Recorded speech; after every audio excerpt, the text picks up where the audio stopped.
Nossos ancestrais trocaram a amplidão da natureza por multidões e ruas apertadas. Por quê? Se para a maioria a vida ficou mais dura. Depois que as cidades surgiram, era impossível voltar atrás. E ainda estamos pagando preço por estes pecados. Eu sou Kara Cooney, uma egiptóloga em uma busca internacional. Observo o comportamento humano passado e presente do ponto de vista do Egito Antigo. E quanto mais viajo pelo mundo, mais semelhanças eu vejo. Ao explorar como nos tornamos quem somos hoje, eu sempre retorno aos legados do Egito. Esta é a atual cidade de Luxor. Como no restante do mundo, a maioria dos egípcios vive em cidades populosas como esta. Mas nem sempre foi assim. Pouco antes dos antigos egípcios começarem a construir seus maiores monumentos, o próprio conceito de cidade era desconhecido. As cidades são uma invenção relativamente recente. Os humanos sempre foram caçadores e coletores que viviam em grupos familiares pequenos e nômades. Eles tinham poucas e se mudavam de acordo com as estações em busca de caça e das melhores frutas e vegetais. Mas hoje, mais da metade da população mundial vive em centros urbanos congestionados. Então, quando e por que as cidades surgiram? Que fatores levaram as populações a fincar raízes e construir prédios? Isso não aconteceu de repente. O primeiro passo foi a agricultura. Para se cultivar uma lavoura, era preciso ficar no mesmo lugar. A agricultura também gerou um grande excesso de alimento pela primeira vez na história. Graças a isso, enquanto os fazendeiros trabalhavam, algumas pessoas podiam fazer outras coisas. Pode parecer idílico, mas mesmo no Egito, com o solo extremamente fértil do Nilo, a vida no campo é difícil. Em muitos sentidos, era mais fácil ser nômade, seguir as migrações dos animais que eram caçados e coletar frutas e vegetais selvagens. Por mais natural que plantar o nosso próprio alimento pareça, o surgimento de fazendas e cidades foi uma ruptura radical na história humana. É a chamada Revolução Neolítica ou Agrícola, o período da história humana em que as pessoas ficaram presas à terra pela primeira vez. E quando isso aconteceu, tudo na sociedade humana mudou. Algumas das evidências mais antigas de agricultura de todo o mundo estão no Egito, num lugar chamado Fayum, cerca de 130 quilômetros ao sudoeste do Cairo. Boa parte de Fayum fica às margens do rio Nilo. É uma terra fértil, ideal para o cultivo. Mas ao longo dos milênios, o curso do Nilo mudou. A terra, que na antiguidade era nutrida pelo rio e por um grande lago, hoje é um deserto árido. Foi numa destas regiões que minha colega Vilank Vendrick encontrou recentemente evidências de uma antiga comunidade agrícola que data de 5.500 a.C., 3.000 anos antes da construção das primeiras pirâmides. Podemos dizer que essas trincheiras representam o primeiro povoado do Egito, ou a primeira evidência de um povoado, ou temos uma coisa mais antiga? Pode haver povoados mais antigos, mas não encontramos. Essa é a evidência mais antiga que temos de um povoado. E não é um povoado da forma que imaginamos, com ruas e casas. A equipe de Vilank estuda as camadas de material depositadas pelas pessoas ao longo do tempo. O nome da técnica é estratigrafia. Camadas escuras de cinzas revelam que os aldeões antigos construíram fogueiras em locais permanentes. Isso indica que este povo habitou este local por décadas. Algo que só poderia ser feito se o povo tivesse controle sobre sua fonte de alimento. E a única forma de se obter este controle era através da agricultura e da pecuária, no lugar da caça e da coleta. Eles não só plantavam trigo e cevada em lavouras, como também tinham ovelhas, carneiros e porcos. Encontramos muitos porcos. O interessante sobre os porcos é que eles não gostam de andar. Então, os porcos tendem a indicar uma vida sedentária. Mas por que este povo antigo decidiu fincar raízes, plantar lavouras e construir uma comunidade? Mudanças climáticas podem ter permitido o cultivo.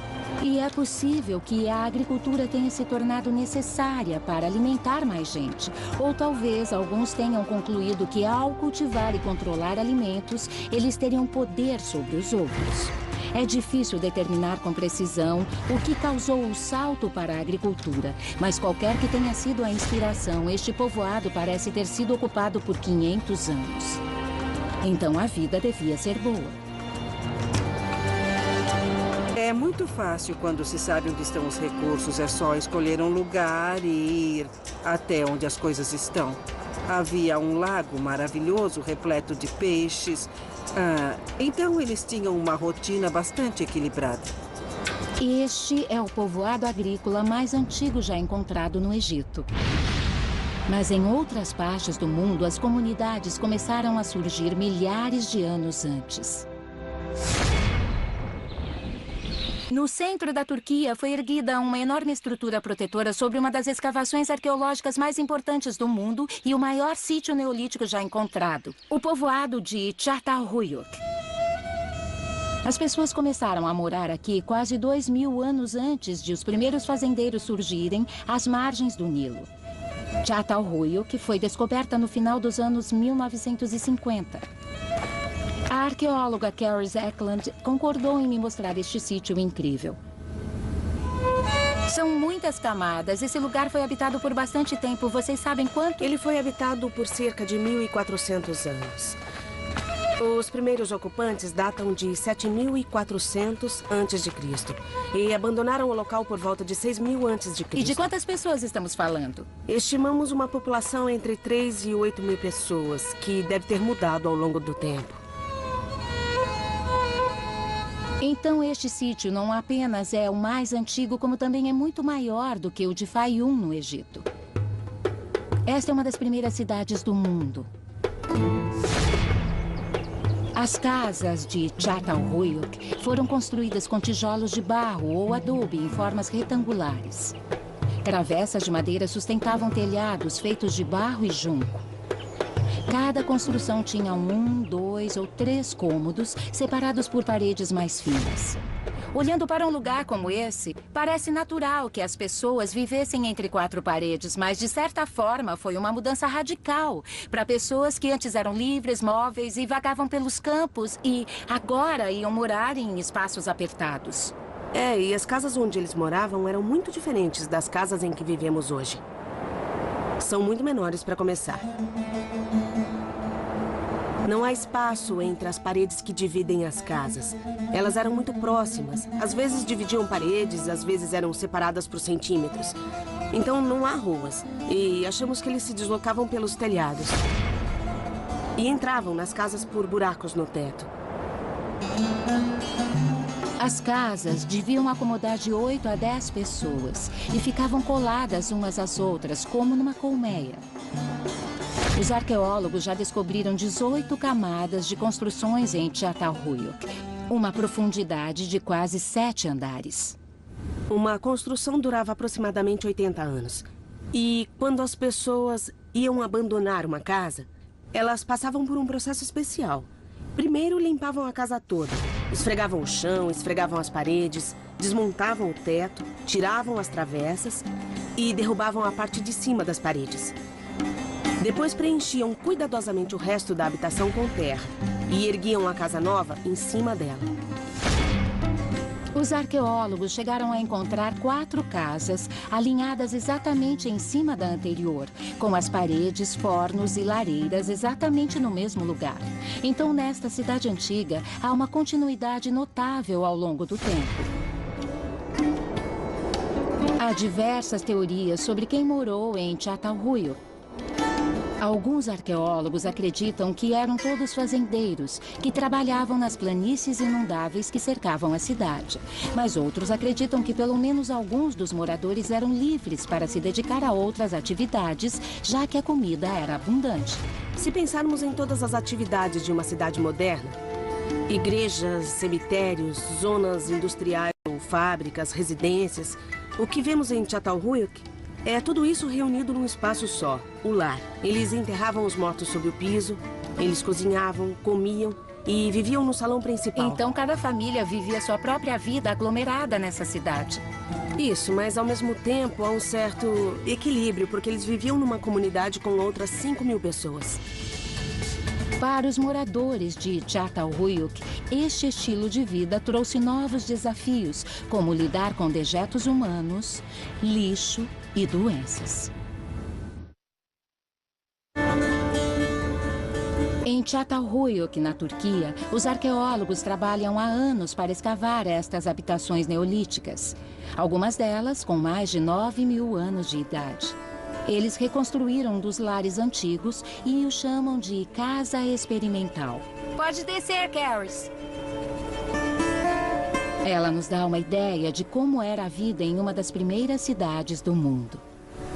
Temos um buraco de entrada ali, as pessoas desciam por uma escada ou algum tipo de escadaria. O forno ficava diretamente embaixo da porta para a fumaça sair.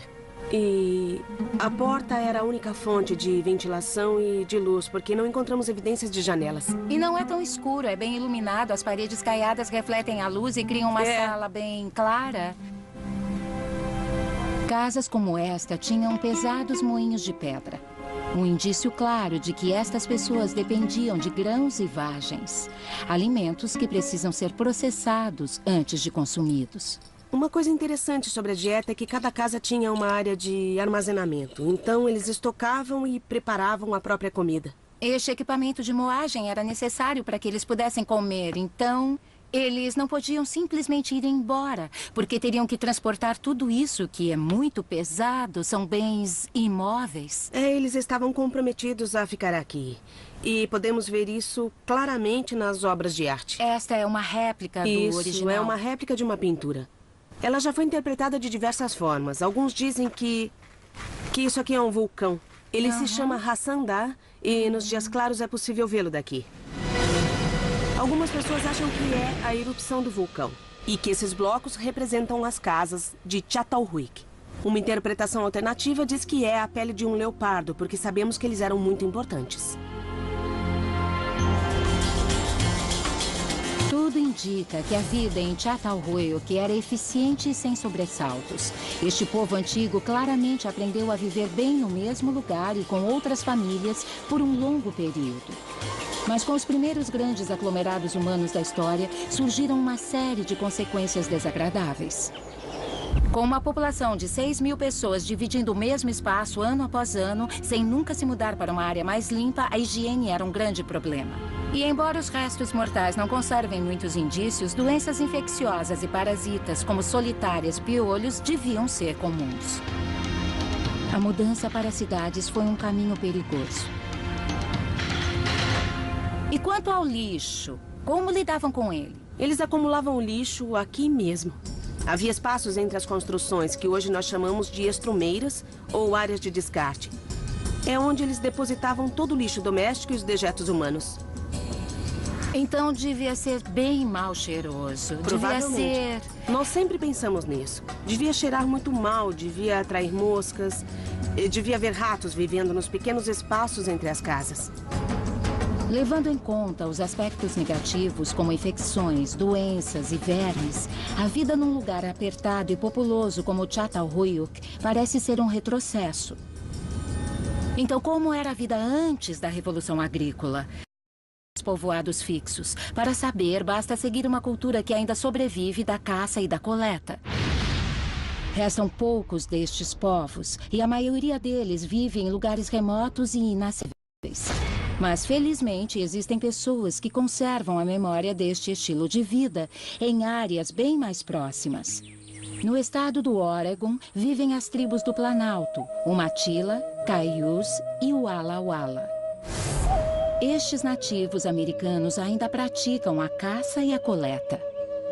Embora vivam em aldeias e cidades permanentes a maior parte do tempo, ao longo de várias semanas por ano, na primavera e no outono, eles deixam o mundo urbano para trás e retornam ao estilo de vida nômade de seus ancestrais.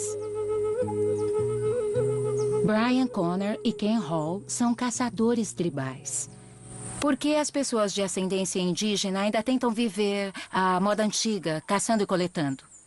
Se houver uma pessoa que ainda fale a língua, ainda saiba como caçar e coletar e ainda conheça os costumes, se houver uma pessoa entre centenas, a cultura continuará viva. Bob Connor é diretora do Instituto Cultural Tribal, onde ensina os costumes antigos às novas gerações. Você acha que as tribos do Planalto vivem nessa área há cerca de 10 mil anos? No mínimo 10 mil anos. E eles nunca moraram em cidades, sempre em povoados menores? Nós morávamos em aldeias perto de rios e de vales. E em áreas protegidas, principalmente no inverno. E migrávamos junto com nossas fontes de alimento, quando as estações mudavam. A migração constante exigia pouca bagagem, especialmente em termos de abrigo. Marjorie Oaheneka aprendeu a caçar e coletar ainda na infância. Uma das palavras que sempre vem à mente das pessoas é nômade. É um termo correto em parte, mas não exatamente, porque não viajávamos à toa, havia um propósito por trás daquilo. Era migratório. Isso, o propósito era encontrar comida. O abrigo perfeito para este estilo de vida móvel era uma espécie de tenda, o tipi. As tribos do Planalto costumavam viajar em grupos familiares de cerca de 25 pessoas. Que prático! As mulheres da tribo eram responsáveis pela construção dos tipis. Esse vai aqui. Vocês fazem parecer fácil. Cada tipi abrigava 5 ou 6 membros da família. Construtores experientes podem erguer uma tenda em cerca de 20 minutos. Esse foi o meu melhor até agora. Ficou bom. Até que altura eu tenho que ir? Até o alto. Às vezes as meninas escalavam. Até lá. Até lá. Até lá. Ou subiam no ombro das outras. Ela vai precisar de uma cadeira. Eu preciso de uma cadeira. É a primeira vez que eu vou dizer isso na vida, viu? Eu não sou alto bastante. Anda, agora vai. Ah, agora sim. Ei! Marjorie, nem demoramos muito para montar. E eu fiquei pensando em como isso se compara à vida na cidade, em que todo mundo fica apertado em estruturas permanentes. Essa não parece uma forma ruim de se viver. E não era. Nós estamos sempre ao ar livre, nós nos mantemos ativos. Vocês caçam, montam cavalos, coletam, acampam de vez em quando em tendas como esta. É um estilo de vida saudável. Muito saudável. Foi só quando os não-índios chegaram que nós começamos a sofrer com doenças e outras coisas que restringiram a nossa longevidade. As novas doenças restringiram mais do que apenas a duração da vida dos índios. O avanço dos colonos brancos rumo ao oeste quase destruiu todo o seu estilo de vida. Os forasteiros queriam terra e queriam ser seus donos. Com a chegada das plantações e criações de gado, ergueram cercas e acabaram com a caça que vocês praticavam? Tudo mudou, era um novo conceito. Não podíamos entrar nas áreas em que caçávamos sazonalmente e tínhamos que mudar de lugar, o que gerava mais conflito. Embora em escala menor, e durante apenas parte do ano, as tribos do Planalto do Oregon manterão as tradições vivas enquanto houver raízes e frutas para colher e manadas para caçar. O nosso estilo de vida antigo foi provado ao longo de milhares de anos. E esse país tem apenas alguns séculos e, com as dificuldades que o mundo enfrenta hoje, pode ser que a gente volte a viver como antes. Então, se a civilização entrar em colapso, Sem vocês problemas. sabem que Saberemos estarão sim o que fazer. Eu vou me mudar para cá. Vou começar a visitar o Oregon. Nós podemos te adotar. Vocês me adotam? Eu posso vir com caçar certeza, aqui? pode vir. Os humanos viveram como caçadores e coletores por milênios. Não foi por falta de conhecimento da técnica para plantar. Sabiam que se plantassem uma semente na terra, ela cresceria. Mas entendiam que um estilo de vida móvel fornecia um modo rico, saudável e flexível de se adaptar ao ambiente. Então, por que a mudança? A análise arqueológica recente de ossos antigos pode nos explicar. Esta é a Universidade de Tel Aviv, em Israel, que abriga os restos mortais de alguns dos primeiros humanos que habitaram o Mediterrâneo. Estou aqui para descobrir como a vida nas cidades afetou a saúde das pessoas entre 7 e 9 mil anos atrás. Usando métodos tradicionais e avançados, os cientistas podem aprender muito a partir destes ossos. Alguns dos ossos parecem ter sido queimados, estão pretos. Os ossos ficavam embaixo do piso, muito perto do fogo. Israel Hershkovitz é um antropólogo físico consagrado. A análise de ossos humanos antigos é uma parte vital de seus estudos. Ossos longos, como braços e pernas, revelam muito sobre nutrição e doenças. Mas um único dente pode contar toda a história de vida e morte de um ser humano antigo. Então os dentes podem dizer... Os dentes podem informar sobre a dieta, sobre a saúde em geral, sobre o crescimento e desenvolvimento, sobre a rotina, sobre o que faziam, porque as pessoas usavam os dentes como ferramentas e não só para a alimentação. O Dr. Hershkovitz estudou milhares de espécimes do fim do período dos caçadores e coletores, conhecido como Natufiano, e dos primeiros fazendeiros do início do Neolítico. Através de uma análise microscópica e testes químicos, ele encontrou diferenças fundamentais entre os dois estilos de vida. De acordo com seu estudo, os fazendeiros do Neolítico, principalmente as mulheres, tinham vidas mais longas e menos violentas do que seus ancestrais caçadores e coletores. Então, a princípio, parece que viver em uma cidade era mais seguro e mais fácil. Mas a vida em povoados permanentes tinha um preço alto, mais desgastante em virtude do trabalho físico repetitivo nas lavouras e pior. Por exemplo, vemos aqui o que chamamos de nova formação óssea. Certo. Certo? Bem aqui. É uma placa de osso como um tapete. E o osso novo cobre o antigo. Certo. Isso é uma indicação clara de que essas pessoas tiveram alguma doença infecciosa, provavelmente tuberculose. Vivendo num ambiente contaminado e na companhia de animais, os animais recém-domesticados, a população humana ficou exposta a muitas doenças, o que explica a alta incidência de doenças inflamatórias encontradas nas primeiras comunidades agrícolas. A tuberculose era apenas uma das infecções ligadas à vida urbana. Doenças como sarampo, varíola, gripe, cólera, malária e peste bubônica podiam se espalhar como fogo pela cidade. Se a mudança para povoados permanentes significava mais doenças e, para muitos, uma vida mais dura, por que ela ocorreu? Qual era o benefício? A melhor evidência para responder a estas perguntas vem de uma das primeiras cidades do mundo.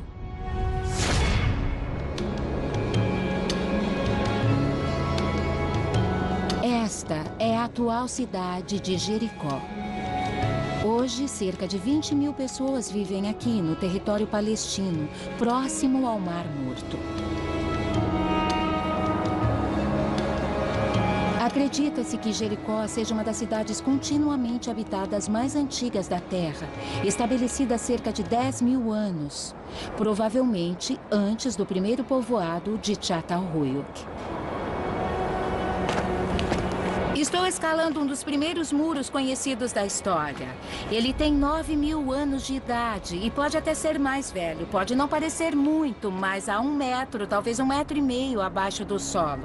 Além disso, ele está ligado a esta torre enorme, redonda e monumental que tem uma escadaria em seu interior. Provavelmente a primeira escadaria da história humana.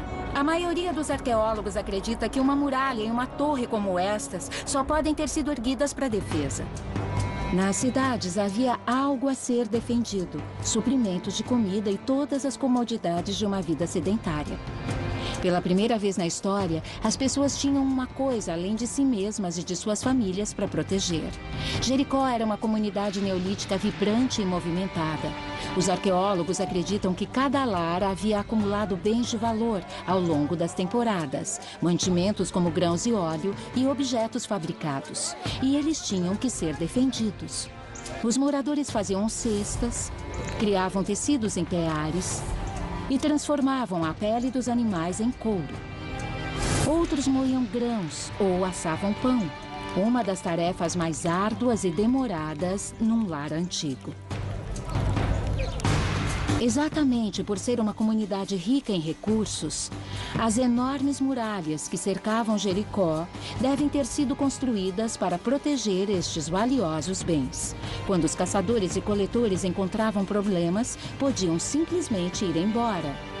Mas, para os habitantes da cidade, isso não era uma opção. Eles tinham que ficar e lutar. Avi Goldfer é especialista em revolução agrícola. O diferencial da agricultura era que eles colhiam e guardavam. Já os caçadores e coletores não guardavam nada. Quando alguém vive se deslocando, é difícil armazenar. Não, fazia parte da ética básica dos caçadores-coletores não guardar nada. Dividir igualmente e consumir logo. Dividir igualmente e usar imediatamente, sem demora para consumir. Assim que eles passaram a armazenar, enquanto outras pessoas na comunidade ou em outras comunidades não tinham o bastante, bom, aí é que entra a política. E com a política surge inevitavelmente a disputa pelo controle das terras. Um conceito raramente visto entre caçadores e coletores. Para mim fica claro que quando o Neolítico começou e as pessoas começaram a colher coisas que plantaram alguns meses antes, a territorialidade se tornou uma questão importante. Foi o início das guerras e de todo o resto. De repente, o que antes era dividido tornou-se fonte de competição, conflito e guerra. E este não era o único problema. Inevitavelmente, algumas pessoas eram melhores do que as outras na produção e proteção do excesso de alimento. Quando as pessoas fincaram raízes, elas começaram a acumular riquezas. Isso mudou todo o sistema social, criando uma coisa que os seres humanos nunca tinham visto: ricos e pobres. Quando as aldeias se tornaram vilas e as vilas cidades, o poder e a riqueza da classe dominante atingiram novas alturas. E depois de aberta, esta porta jamais seria fechada. Nas cidades primitivas, como Çatalhöyük e provavelmente também em Jericó, a diferença entre o tamanho e o conforto das casas era pequena. Então, parecia não haver uma elite mais rica. Mas ao longo de milhares de anos, com a evolução das cidades, os conceitos de riqueza e pobreza e o abismo entre os poderosos e os miseráveis tornaram-se familiares e aceitos em todo o mundo. Esta é a cidade antiga de Éfeso. Originalmente uma colônia mercantil grega na costa da Turquia, ela foi anexada ao Império Romano no século II a.C. Era habitada por comerciantes ricos, artesãos de classe média e escravos miseráveis. Éfeso foi fundada pelos gregos no século IV a.C. Sob os romanos, ela cresceu, tornando-se um dos maiores portos do Mar Egeu, com mais de 500 mil de habitantes. Era claramente uma cidade fabulosa. Uma metrópole com ruas pavimentadas em mármore, mercados, uma linda biblioteca com mais de 12.000 pergaminhos e um imenso anfiteatro, com capacidade para 20.000 espectadores. Éfeso tinha todos os indícios de uma cidade moderna. Prédios monumentais, população diversa, profissões que definiam o status social e uma elite dominante que vivia em lares opulentos como este. Estou caminhando por vilas antigas na cidade de Éfeso e elas estão incrivelmente bem preservadas. Temos mosaicos no piso, afrescos nas paredes, átrios, fontes, o tipo de coisa com a qual a elite gostava de se cercar. Podemos ver outras salas, onde eles recebiam visitas. Salas com mosaicos rebuscados e lindos afrescos que chamam a atenção pela cor. É fácil ver a divisão entre os ricos e os pobres em Éfeso. Isso porque aqui, como em várias cidades ao redor do mundo, as regras haviam mudado. Uma minoria havia descoberto como extrair impostos e trabalho da maioria e tornou-se rica ao fazer isso. As evidências desta exploração econômica estão em toda parte no mundo antigo, incluindo em um sítio arqueológico incrivelmente bem preservado na América do Sul. Estou na costa do Peru, numa cidade antiga chamada Chanchan. Do ano 1000 a 1450, ela foi uma grande metrópole. Em seu auge, ela teve mais de 30 mil habitantes, todos membros de uma complexa civilização chamada Timo. Chanchan era o centro do poder, de onde os reis Timos controlavam um vasto império. No centro da cidade havia um complexo de palácios imperiais, cercado por altas muralhas. Elas separavam a realeza e a elite, física e simbolicamente, dos comuns. Mas a elite também dependia dos frutos do trabalho da plebe. Os artesãos forneciam tapetes rebuscados, tecidos, cerâmica e produtos de metal. Eles produziam estes bens extravagantes para o palácio, mas como membros de uma classe inferior não tinham acesso aos espaços reais em seu interior. O que a princípio parece não ser nada além de um labirinto de paredes de adobe decorativas, é na verdade uma série de barreiras elaboradas, projetadas para restringir a entrada às áreas onde eram guardadas as riquezas de Chanchan. O arqueólogo Jason Turri mostra as evidências de desigualdade social nesta cidade. O acesso a essa área, por estar no centro da praça, era estritamente controlado. Então, estamos no centro. Eu notei que há diversas passagens sinuosas e as paredes eram muito altas. É difícil entrar nesse espaço. Eles controlavam os bens valiosos, garantindo que ninguém pegasse e decidiam o que ia para onde. Sem dúvida. O imperador não poupou esforços para dificultar o acesso a essas áreas internas de armazenamento. O movimento no interior desses muros, que eram altos, era muito controlado e muito lento também. Os Timos acreditavam que o status social havia sido determinado pela própria criação. De acordo com seus mitos, o Deus Sol povoou a Terra com 3 ovos. Um de ouro para a elite dominante, um de prata para os sábios e um de cobre para todos os outros. E o lugar de todos os outros era do lado de fora das muralhas do palácio. Chanchan foi uma cidade de reis, mas também pode ter sido uma cidade de miseráveis. Estamos do outro lado do muro e eu vejo imediatamente a diferença na arquitetura. Essas são as ruínas de uma estrutura. Podemos ver que é uma construção, mas não era nada parecida com o palácio. Parede. Olhando em volta, é possível discernir os contornos das construções, mas não há absolutamente nada de grandioso no que temos aqui. Aqui é onde os lares e oficinas rústicos de adobe dos artesãos de Chanchan ficavam. Isso é uma característica de cidades antigas em todo o mundo. A maior parte da população era controlada por uma pequena elite. E era uma armadilha.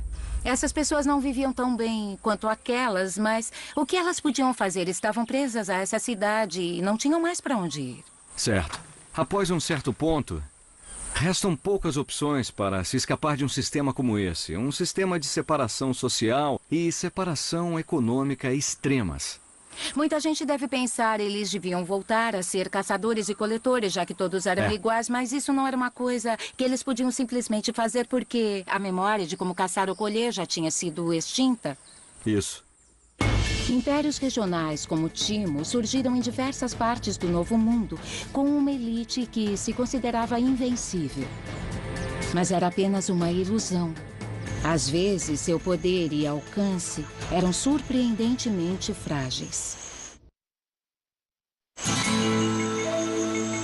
No século XVI, exploradores espanhóis se depararam com uma vista impressionante nas selvas do sul do México. Uma cidade abandonada, repleta de magníficas estruturas de pedra, pirâmides, templos e palácios. A população maia local chamava as ruínas de Otolum, que significa terra com casas fortes. O nome espanhol Palenque significa fortificação. Embora o nome evoque força, Palenque, como a maioria das cidades ao longo da história, estava destinada ao fracasso. Colossais templos de pedra como este em Palenque, no México, foram construídos por reis poderosos que podiam mobilizar a mão de obra e os recursos de toda uma região. Estes reis, com uma força de trabalho gigantesca, transformaram Palenque numa enorme cidade-estado, que floresceu entre os anos 400 e 800. No auge da cidade, cerca de 7.000 pessoas viviam apertadas nesta pequena área. Os reis continuaram construindo cada vez mais estruturas grandiosas, alardeando seu direito ao trono.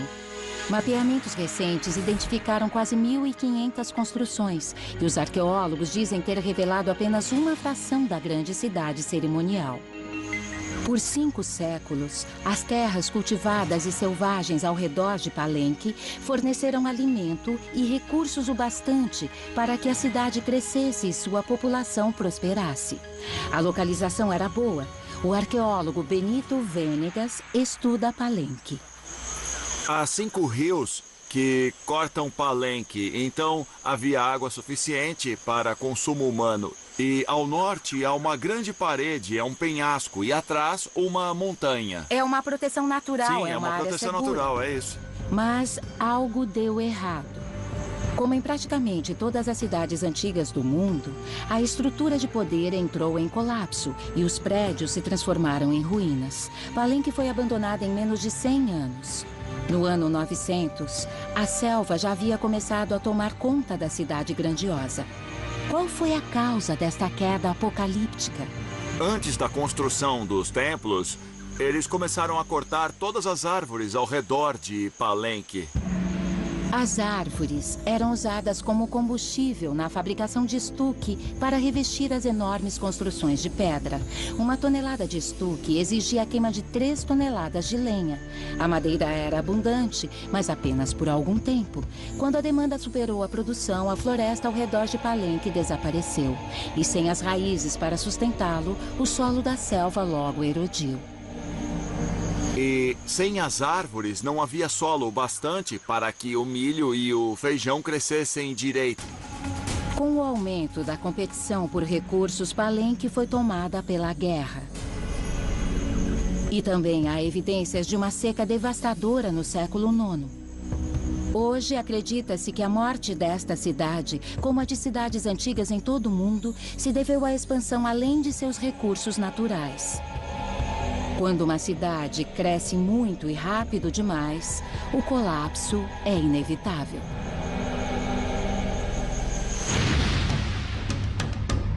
Na mesma época em que Palenque afundava, uma cidade do outro lado do mundo ganhava importância. Entre os séculos IX e XV, a antiga cidade de Angkor, no Camboja, foi uma metrópole ampla e vibrante. Repleta de templos magníficos, altares e palácios, além de milhares de casas para acomodar sua enorme população. Angkor era a capital do Império Khmer, o maior e mais poderoso do Sudeste Asiático. Cada governante Khmer expandiu a cidade, que chegou a cobrir quase 2.600 quilômetros quadrados. É a maior cidade pré-industrial já descoberta. Maior do que todos os 5 distritos de Nova York. Arqueólogos atribuem este crescimento notável ao sistema de abastecimento de água altamente sofisticado da cidade. No ano 2000, imagens de radar da NASA revelaram uma rede intrincada de canais. Este feito incrível de planejamento e engenharia capturava a água durante as monções anuais e a distribuía durante os meses de seca para consumo e irrigação. O sistema funcionava tão bem que Angkor continuou crescendo desenfreadamente, até atingir mais de 1 milhão de habitantes. Ironicamente, o sistema de abastecimento que permitiu o crescimento de Angkor também pode ter causado sua ruína. Ao longo dos séculos, tornou-se cada vez mais difícil manter a infraestrutura colossal. Quando o sistema de água entrou em colapso, uma seca implacável aumentou a crise. A cidade enfraquecida tornou-se vulnerável a invasores, que aproveitaram a chance. As causas por trás do colapso e abandono de Angkor são similares às de Palenque e de quase todas as outras cidades antigas. Superpopulação, crescimento desenfreado e esgotamento rápido dos recursos naturais levaram estas cidades ao fracasso. Uma lição cruel sobre as limitações da tecnologia.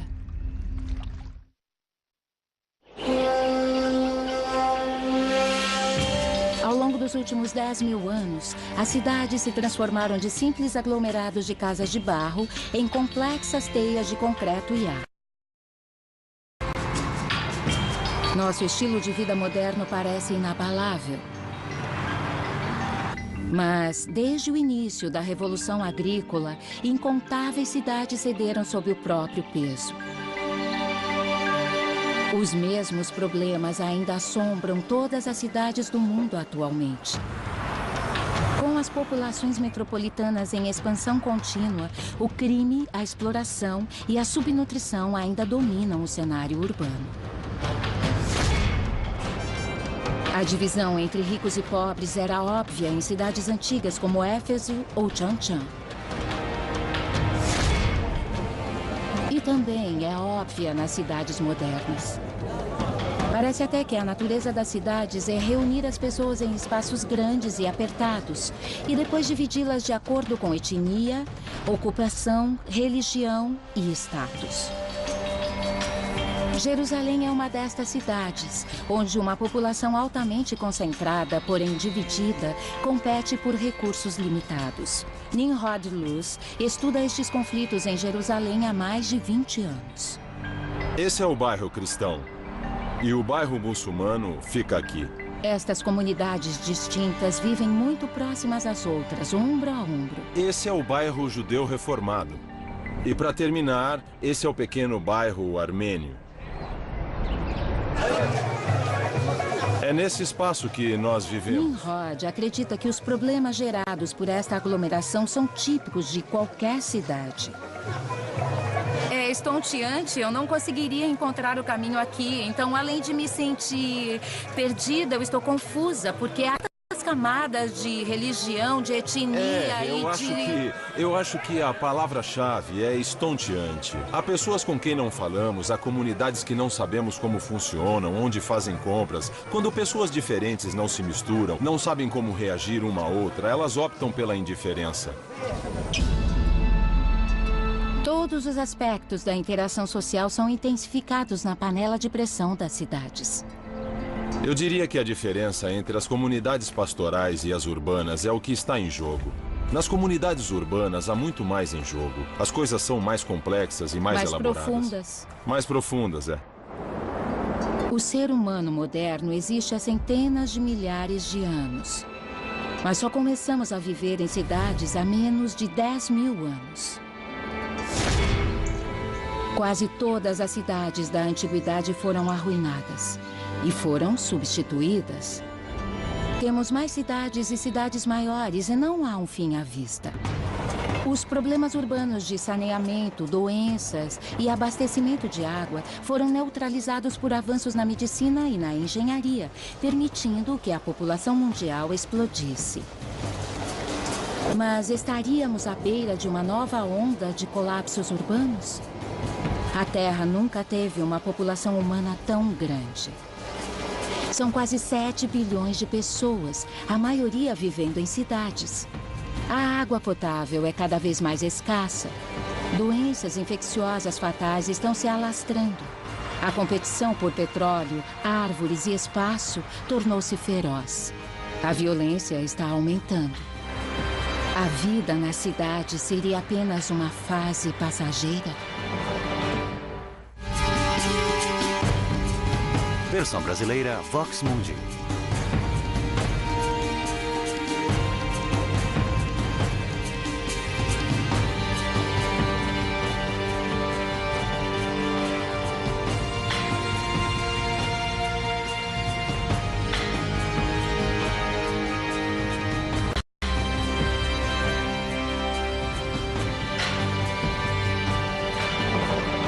Entre 7 e 9 mil anos atrás.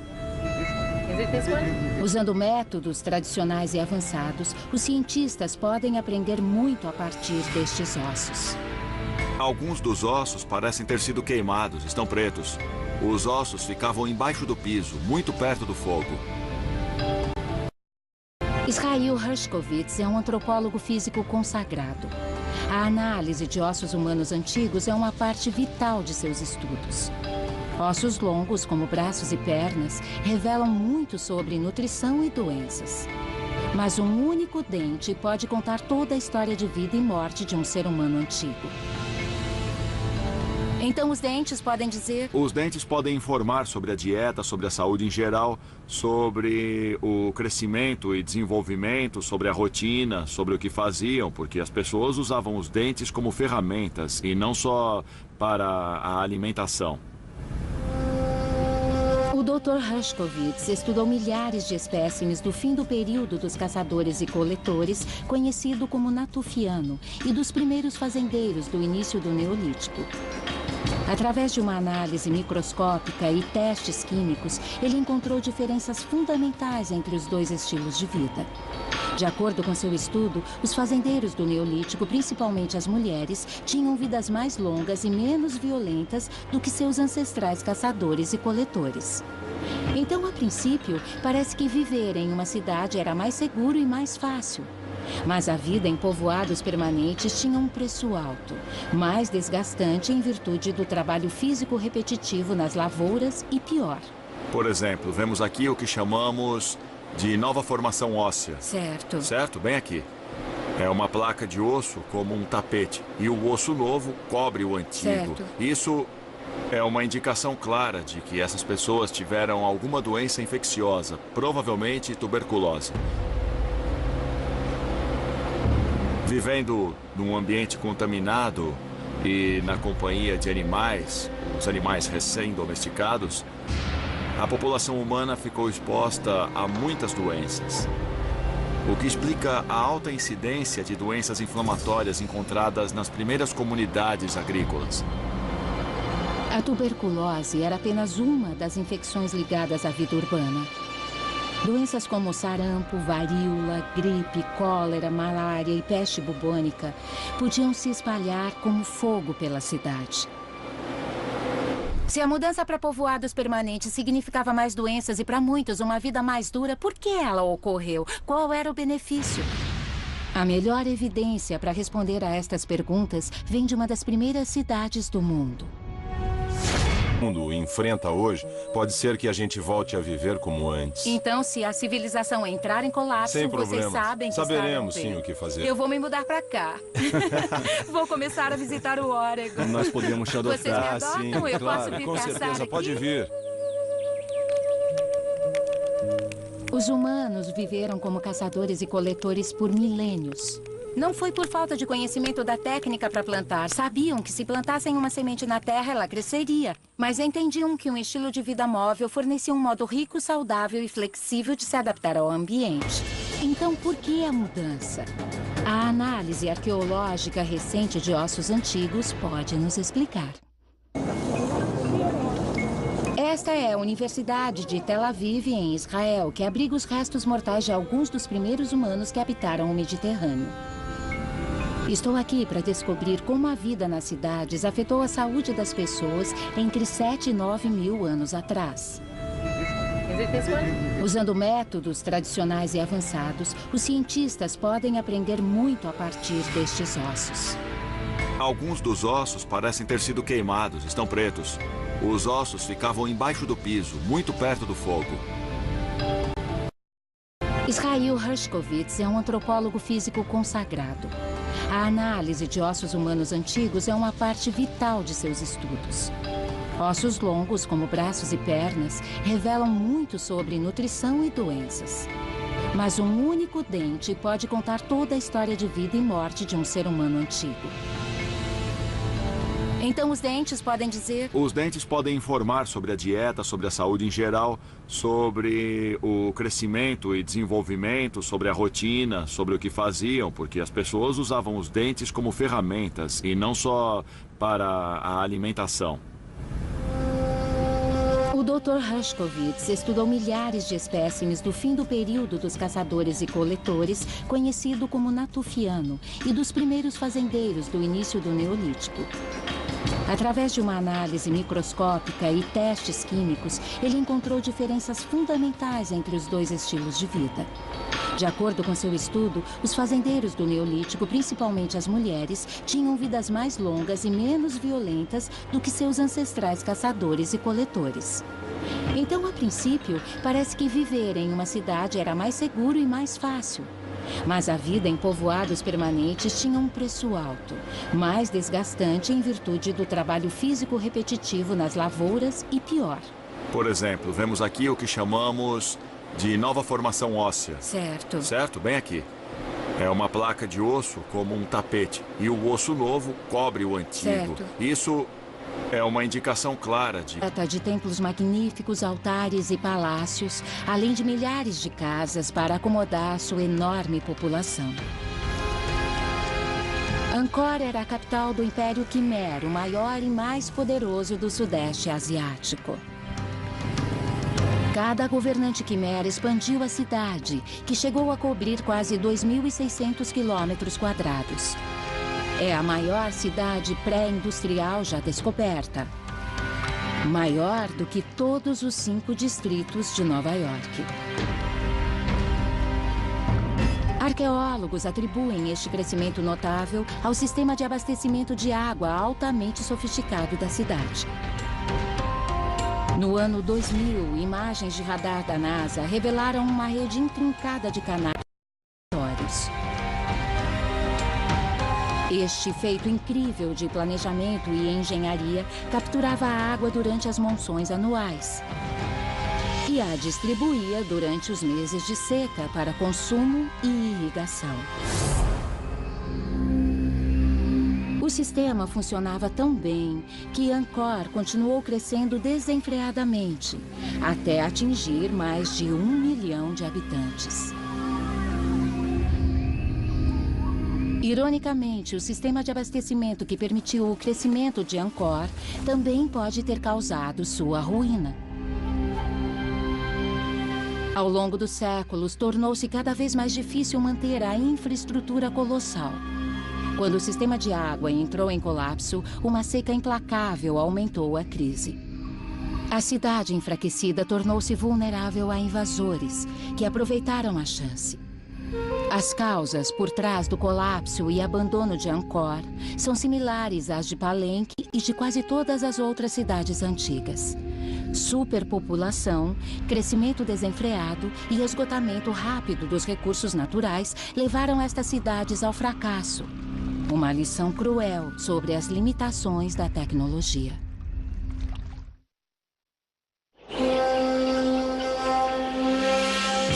Ao longo dos últimos 10.000 anos, as cidades se transformaram de simples aglomerados de casas de barro em complexas teias de concreto e ar. Nosso estilo de vida moderno parece inabalável. Mas, desde o início da Revolução Agrícola, incontáveis cidades cederam sob o próprio peso. Os mesmos problemas ainda assombram todas as cidades do mundo atualmente. Com as populações metropolitanas em expansão contínua, o crime, a exploração e a subnutrição ainda dominam o cenário. É difícil entrar nesse espaço, eles controlavam os bens valiosos, garantindo que ninguém pegasse e decidiam o que ia para onde. Sem dúvida, o imperador não poupou esforços para dificultar o acesso a essas áreas internas de armazenamento. O movimento no interior desses muros, que eram altos, era muito controlado e muito lento também. Os Timos acreditavam que o status social havia sido determinado pela própria criação. De acordo com seus mitos, o Deus Sol povoou a Terra com 3 ovos. Um de ouro para a elite dominante, um de prata para os sábios e um de cobre para todos os outros. E o lugar de todos os outros era do lado de fora das muralhas do palácio. Chanchan foi uma cidade de reis, mas também pode ter sido uma cidade de miseráveis. Estamos do outro lado do muro e eu vejo imediatamente a diferença na arquitetura. Essas são as ruínas de uma estrutura. Podemos ver que é uma construção. Mas não era nada parecida com o palácio. Parede. Olhando em volta, é possível discernir os contornos das construções, mas não há absolutamente nada de grandioso no que temos aqui. Aqui é onde os lares e oficinas rústicos de adobe dos artesãos de Chanchan ficavam. Isso é uma característica de cidades antigas em todo o mundo. A maior parte da população era controlada por uma pequena elite. E era uma armadilha. Essas pessoas não viviam tão bem quanto aquelas, mas o que elas podiam fazer? Estavam presas a essa cidade e não tinham mais para onde ir. Certo. Após um certo ponto, restam poucas opções para se escapar de um sistema como esse. Um sistema de separação social e separação econômica extremas. Muita gente deve pensar eles deviam voltar a ser caçadores e coletores, já que todos eram iguais, mas isso não era uma coisa que eles podiam simplesmente fazer porque a memória de como caçar ou colher já tinha sido extinta. Isso. Impérios regionais como Timo surgiram em diversas partes do Novo Mundo, com uma elite que se considerava invencível. Mas era apenas uma ilusão. Às vezes, seu poder e alcance eram surpreendentemente frágeis. No século XVI, exploradores espanhóis se depararam com uma vista impressionante nas selvas do sul do México. Uma cidade abandonada, repleta de magníficas estruturas de pedra, pirâmides, templos e palácios. A população maia local chamava as ruínas de Otolum, que significa terra com casas fortes. O nome espanhol Palenque significa fortificação. Embora o nome evoque força, Palentos, uma linda biblioteca com mais de 12.000 pergaminhos e um imenso anfiteatro, com capacidade para 20.000 espectadores. Éfeso tinha todos os indícios de uma cidade moderna. Prédios monumentais, população diversa, profissões que definiam o status social e uma elite dominante que vivia em lares opulentos como este. Estou caminhando por vilas antigas na cidade de Éfeso e elas estão incrivelmente bem preservadas. Temos mosaicos no piso, afrescos nas paredes, átrios, fontes, o tipo de coisa com a qual a elite gostava de se cercar. Podemos ver outras salas onde eles recebiam visitas. Salas com mosaicos rebuscados e lindos afrescos que chamam a atenção pela cor. É fácil ver a divisão entre os ricos e os pobres em Éfeso. Isso porque aqui, como em várias cidades ao redor do mundo, as regras haviam mudado. Uma minoria havia descoberto como extrair impostos e trabalho da maioria e tornou-se rica ao fazer isso. As evidências desta exploração econômica estão em toda parte no mundo antigo, incluindo em um sítio arqueológico incrivelmente bem preservado na América do Sul. Estou na costa do Peru, numa cidade antiga chamada Chanchan. Do ano 1000 a 1450, ela foi uma grande metrópole. Em seu auge, ela teve mais de 30.000 habitantes, todos membros de uma complexa civilização chamada Timo. Chanchan era o centro do poder, de onde os reis Timos controlavam um vasto império. No centro da cidade, havia um complexo de palácios imperiais, cercado por altas muralhas. Elas separavam a realeza e a elite, física e simbolicamente, dos comuns. Mas a elite também dependia dos frutos do trabalho da plebe. Os artesãos forneciam tapetes rebuscados, tecidos, cerâmica e produtos de metal. Eles produziam estes bens extravagantes para o palácio, mas como membros de uma classe inferior não tinham acesso aos espaços reais em seu interior. O que a princípio parece não ser nada além de um labirinto de paredes de adobe decorativas, é na verdade uma série de barreiras elaboradas, projetadas para restringir a entrada às áreas onde eram guardadas as riquezas de Chanchan. O arqueólogo Jason Turri mostra as evidências de desigualdade social nesta cidade. O acesso a essa área, por estar no centro da praça, era estritamente controlado. Então, estamos no centro. Eu este local por décadas. Algo que só poderia ser feito se o povo tivesse controle sobre sua fonte de alimento. E a única forma de se obter este controle era através da agricultura e da pecuária, no lugar da caça e da coleta. Eles não só plantavam trigo e cevada em lavouras, como também tinham ovelhas, carneiros e porcos. Encontramos muitos porcos. O interessante sobre os porcos é que eles não gostam de andar.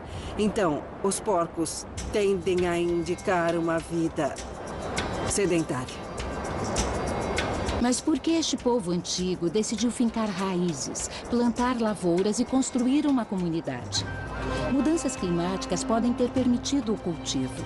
E é possível que a agricultura tenha se tornado necessária para alimentar mais gente. Ou talvez alguns tenham concluído que ao cultivar e controlar alimentos, eles teriam poder sobre os outros.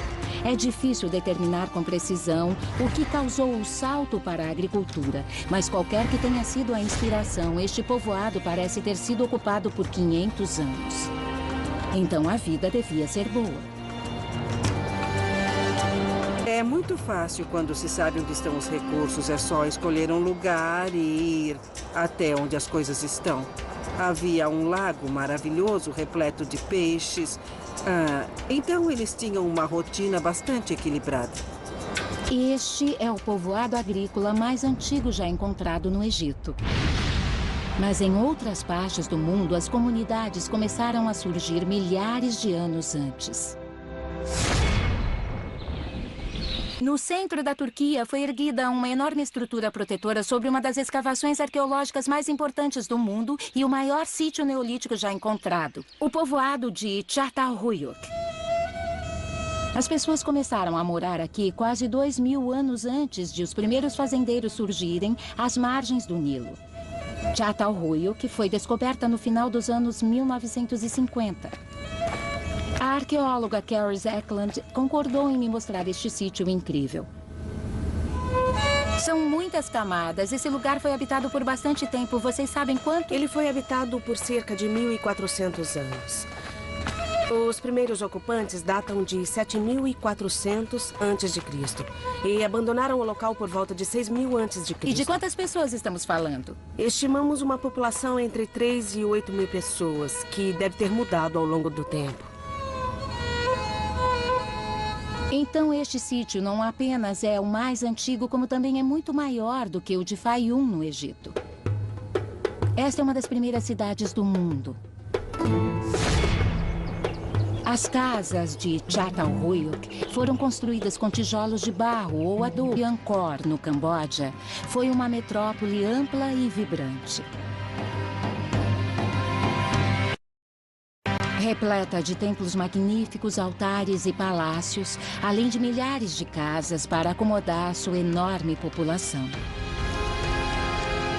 Angkor era a capital do Império Khmer, o maior e mais poderoso do Sudeste Asiático. Cada governante Khmer expandiu a cidade, que chegou a cobrir quase 2.600 quilômetros quadrados. É a maior cidade pré-industrial já descoberta. Maior do que todos os 5 distritos de Nova York. Arqueólogos atribuem este crescimento notável ao sistema de abastecimento de água altamente sofisticado da cidade. No ano 2000, imagens de radar da NASA revelaram uma rede intrincada de canais. Este feito incrível de planejamento e engenharia capturava a água durante as monções anuais e a distribuía durante os meses de seca para consumo e irrigação. O sistema funcionava tão bem que Angkor continuou crescendo desenfreadamente, até atingir mais de 1 milhão de habitantes. Ironicamente, o sistema de abastecimento que permitiu o crescimento de Angkor também pode ter causado sua ruína. Ao longo dos séculos, tornou-se cada vez mais difícil manter a infraestrutura colossal.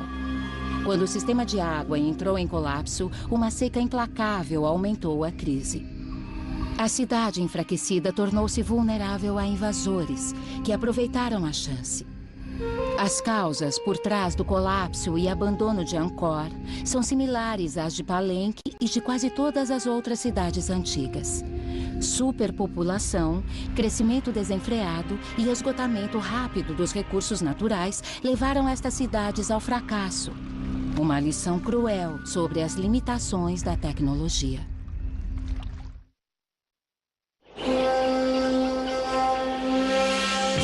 Ao longo dos últimos 10.000 anos, as cidades se transformaram de simples aglomerados de casas de barro em complexas teias de concreto e ar.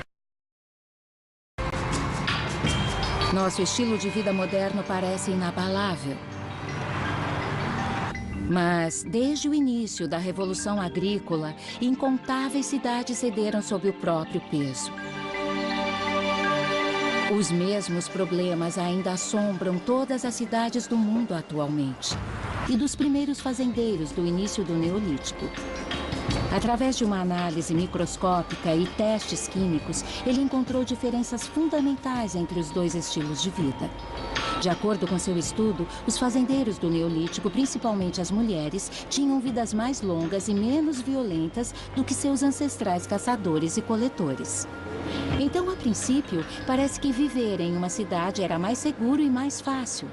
Mas a vida em povoados permanentes tinha um preço alto, mais desgastante em virtude do trabalho físico repetitivo nas lavouras e pior. Por exemplo, vemos aqui o que chamamos de nova formação óssea. Certo. Certo? Bem aqui. É uma placa de osso como um tapete. E o osso novo cobre o antigo. Certo. Isso é uma indicação clara de que essas pessoas tiveram alguma doença infecciosa, provavelmente tuberculose. Vivendo num ambiente contaminado e na companhia de animais, os animais recém-domesticados, a população humana ficou exposta a muitas doenças. O que explica a alta incidência de doenças inflamatórias encontradas nas primeiras comunidades agrícolas. A tuberculose era apenas uma das infecções ligadas à vida urbana. Doenças como sarampo, varíola, gripe, cólera, malária e peste bubônica podiam se espalhar como fogo pela cidade.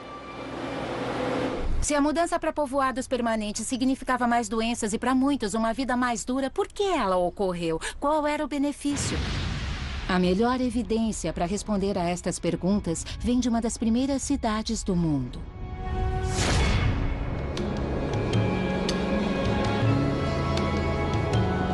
Esta é a atual cidade de Jericó. Hoje, cerca de 20.000 pessoas vivem aqui, no território palestino, próximo ao Mar Morto. Acredita-se que Jericó seja uma das cidades continuamente habitadas mais antigas da Terra, estabelecida há cerca de 10.000 anos, provavelmente antes do primeiro povoado de Çatalhöyük.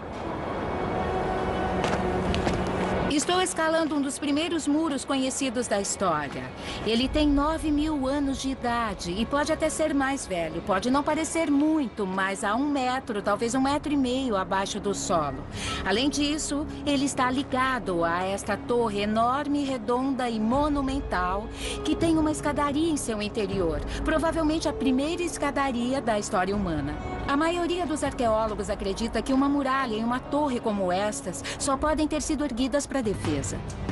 Nas cidades havia algo a ser defendido. As raízes para sustentá-lo, o solo da selva logo erodiu. E sem as árvores não havia solo o bastante para que o milho e o feijão crescessem direito. Com o aumento da competição por recursos, Palenque foi tomada pela guerra. E também há evidências de uma seca devastadora no século IX. Hoje, acredita-se que a morte desta cidade, como a de cidades antigas em todo o mundo, se deveu à expansão além de seus recursos naturais. Quando uma cidade cresce muito e rápido demais, o colapso é inevitável.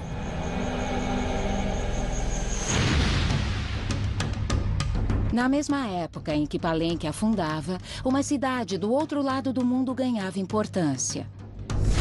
Entre os séculos IX e XV, a antiga cidade de Angkor, no Camboja, foi uma metrópole ampla e vibrante. Repleta de templos magníficos, altares e palácios, além de milhares de casas para acomodar sua enorme população. Angkor era a capital do Império Khmer, o maior e mais poderoso do Sudeste Asiático. Cada governante Khmer expandiu a cidade, que chegou a cobrir quase 2.600 quilômetros quadrados. É a maior cidade pré-industrial já descoberta. Maior do que todos os 5 distritos de Nova York. Arqueólogos atribuem este crescimento notável ao sistema de abastecimento de água altamente sofisticado da cidade. No ano 2000, imagens de radar da NASA revelaram uma rede intrincada de canais. Este feito incrível de planejamento e engenharia capturava a água durante as monções anuais e a distribuía durante os meses de seca para consumo e irrigação. O sistema funcionava tão bem que Angkor continuou crescendo desenfreadamente, até atingir mais de 1 milhão de habitantes. Ironicamente, o sistema de abastecimento que permitiu o crescimento de Angkor também pode ter causado sua ruína. Ao longo dos séculos, tornou-se cada vez mais difícil manter a infraestrutura colossal. Quando o sistema de água entrou em colapso, uma seca implacável aumentou a crise. A cidade enfraquecida tornou-se vulnerável a invasores, que aproveitaram a chance. As causas por trás do colapso e abandono de Angkor, o avanço dos colonos brancos rumo ao oeste quase destruiu todo o seu estilo de vida. Os forasteiros queriam terra e queriam ser seus donos. Com a chegada das plantações e criações de gado, ergueram cercas e acabaram com a caça que vocês praticavam? Tudo mudou, era um novo conceito. Não podíamos entrar nas áreas em que caçávamos sazonalmente e tínhamos que mudar de lugar, o que gerava mais conflito. Embora em escala menor, e durante apenas parte do ano, as tribos do Planalto do Oregon manterão as tradições vivas enquanto houver raízes e frutas para colher e manadas para caçar. O nosso estilo de vida antigo foi provado ao longo de milhares de anos. E esse país tem apenas alguns séculos e, com as dificuldades que o mundo enfrenta hoje, pode ser que a gente volte a viver como antes. Então, se a civilização entrar em colapso, Sem vocês problema. sabem que Saberemos estarão sim bem. o que fazer. Eu vou me mudar para cá. Vou começar a visitar o Oregon. Nós podemos te adotar. Vocês me adotam? Eu posso vir com caçar certeza, aqui? pode vir. Os humanos viveram como caçadores e coletores por milênios. Não foi por falta de conhecimento da técnica para plantar. Sabiam que se plantassem uma semente na terra, ela cresceria. Mas entendiam que um estilo de vida móvel fornecia um modo rico, saudável e flexível de se adaptar ao ambiente. Então, por que a mudança? A análise arqueológica recente de ossos antigos pode nos explicar. Esta é a Universidade de Tel Aviv, em Israel, que abriga os restos mortais de alguns dos primeiros humanos que habitaram o Mediterrâneo. Estou aqui para descobrir como a vida nas cidades afetou a saúde das pessoas entre 7 e 9 mil anos atrás. Usando métodos tradicionais e avançados, os cientistas podem aprender muito a partir destes ossos. Alguns dos ossos parecem ter sido queimados, estão pretos. Os ossos ficavam embaixo do piso, muito perto do fogo. Israel Hershkovitz é um antropólogo físico consagrado. A análise de ossos humanos antigos é uma parte vital de seus estudos. Ossos longos, como braços e pernas, revelam muito sobre nutrição e doenças. Mas um único dente pode contar toda a história de vida e morte de um ser humano antigo. Então os dentes podem dizer... Os dentes podem informar sobre a dieta, sobre a saúde em geral, sobre o crescimento e desenvolvimento, sobre a rotina, sobre o que faziam, porque as pessoas usavam os dentes como ferramentas e não só para a alimentação. O Dr. Hershkovitz estudou milhares de espécimes do fim do período dos caçadores e coletores, conhecido como Natufiano, e dos primeiros fazendeiros do início